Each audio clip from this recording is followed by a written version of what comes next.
নমস্কাৰ বন্ধুসকল, মই পৰি চিষ্টা ব্লগ ইউটিউব চেনেলৰ সকলোকে স্বাগতম জনাইছোঁ। আজি আমাৰ মাজত উপস্থিত অতিথি শিল্পী অৰুণ বুঢ়াগোহাঁইদেৱ। আহকচোন, তেওঁ আমাৰ মাজত উপস্থিত হৈছে, তেওঁৰ সৈতে কিছু বাৰ্তালাপ কৰোঁ। নমস্কাৰ, আজি আমাৰ মাজত উপস্থিত হৈছেহি আমাৰ অতিকৈ শ্ৰদ্ধাৰ শিল্পী অৰুণ বুঢ়াগোহাঁইদেৱ। তেওঁৰ সৈতে কিছু বাৰ্তালাপ কৰা হ'ব। ছাৰ, আপুনি সংগীতৰ লগত জড়িত থকা কিমান বছৰ হ'ল? এতিয়া তেনেকৈ ক'লেতো কথাটো এতিয়া হেৰি হ'ব, এতিয়া বহুত বছৰে হ'ল।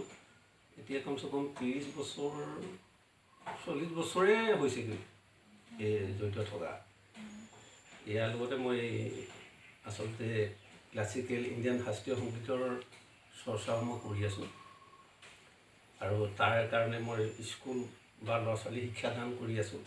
আৰু লগে লগে আমাৰ অসমীয়া যিটো লোকসংগীত তাৰো আধাৰতো মই বহুত গীত সুৰ কৰিছোঁ আৰু গাইছোঁ, তেনেকৈ আৰু গাইছোঁ। ছাৰ, আপুনি আমাক গান গাব অনুৰোধ কৰিছে, আপুনি আমাক কি গাব বিচাৰিছে দৰ্শকসকলক? এতিয়া বৰ্তমান পটভূমিৰ ওপৰত মানুহৰ এই জাতিভেদৰ ওপৰত মই এটি গীত গাম বুলি ভাবিছোঁ। তো গীতটো লিখিছে মোৰ বন্ধু উদিত বৰুৱাদেৱে, আৰু মই এইটো সুৰাৰূপ কৈছোঁ, আৰু সেই গীতটিকে মই শুনাওঁ বুলি ভাবিছোঁ।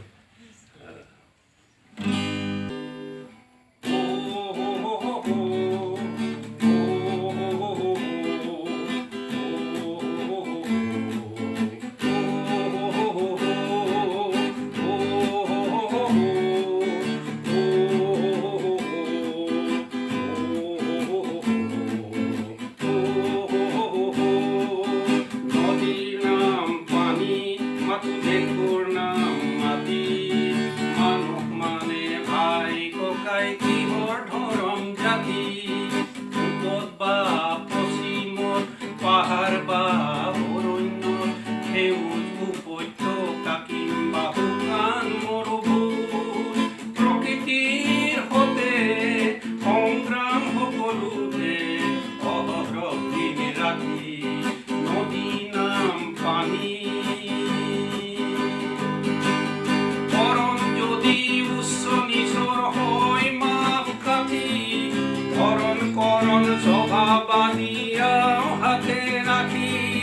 বৰণ যদি উচ্চ নিচৰ হয় মাপ কাঠি, ধৰণ কৰণ স্বভাৱাদী হাতে ৰাখি। মৰণ তেনে মানৱতাৰ নাই একো বাতি, হাজাৰ বছৰ সভ্যতা তেনেই এটা ফাঁকি। নদী নাম পানী, মাথো দেশৰ নাম মাটি।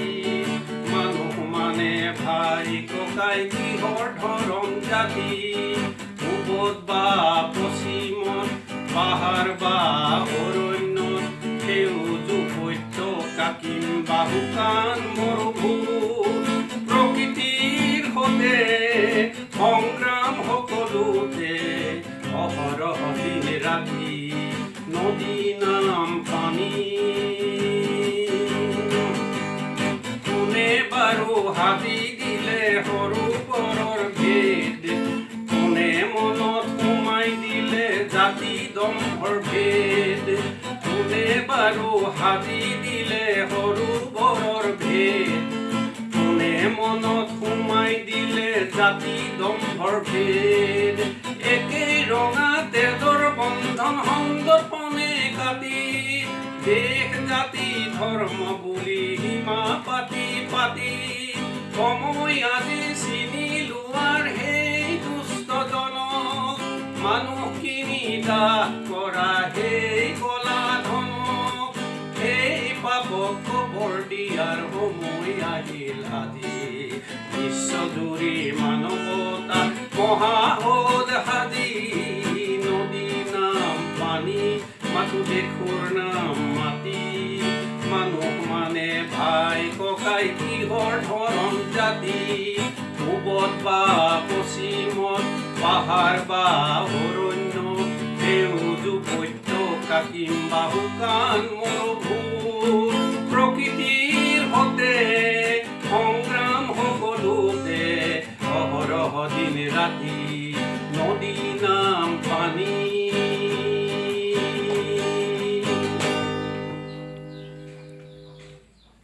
ধন্যবাদ ছাৰ, বহুত বহুত ধন্যবাদ থাকিল আপোনালৈ। ইমান ধুনীয়াকৈ গীতিকা আছে, বহুত ভাল লাগিছে। আৰু ছাৰ আপোনাৰ এটা কথা সুধিব বিচাৰিছোঁ, আপুনি যে ইমান সুন্দৰকৈ গীত গাই আহিছে, কিবা চৰকাৰৰ ফালৰ পৰা কিবা সাহাৰ্য পাইছেনে? সাহাৰ্য বুলি ক'লে সাহাৰ্য একো পোৱা নাই, এনেই কৰি আছোঁ আৰু এইবিলাক। বন্ধুসকল, এওঁলোকে ইমান নিস্বাৰ্থভাৱে ইহঁতে ত্যাগ কৰি সুন্দৰভাৱে সকলোকে মনোৰঞ্জন দি আহিছে, গান প্ৰদৰ্শন কৰি আহিছে। চ' তেওঁলোকৰ কাৰণে বহুত বহুত ধন্যবাদ জনাইছোঁ। আৰু তেওঁলোকৰ কাৰণে অলপ হ'লেও তেওঁলোকৰ কাৰণে সহায় কৰিব সকলোকে অনুৰোধ কৰিলোঁ।